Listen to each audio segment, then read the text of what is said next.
here at Portman Road, where Sunderland have been beaten 2-1 by Ipswich. They took the lead with Jack Clarke, an excellent strike from him in the first half, but Ipswich drew level before half-time, Caden Jackson scoring the goal, and then Connor Chaplin with the winner for Ipswich 15 minutes from time. Phil, a frustrating day for Michael Beale's side. Did they deserve anything from the game tonight? No, I thought Ipswich deserved the win. I don't think Sunderland were terrible by any stretch of the imagination.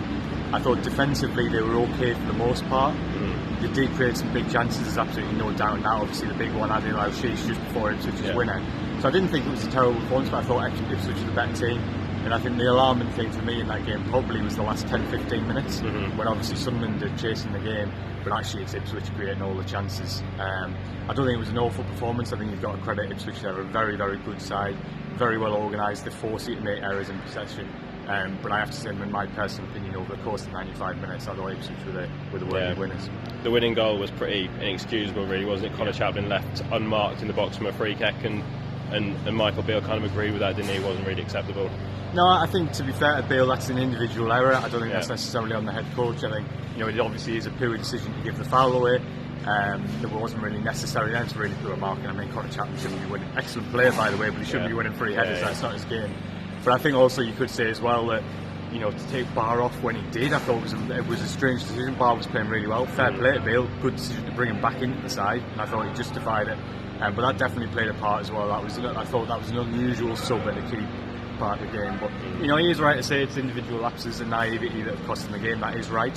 But I do think going forward, I think there are some issues here. It's not clicking at the moment. It's not, what we saw from the side in the last few months of last season. And again, the goal is Jack Clarke won the strike. I know they did create some chances, but I don't think this is some of the really potent attacking force at the moment. We can't ignore the fact that the Sunderland fans that were sitting over there, they were chanting, "We want a striker."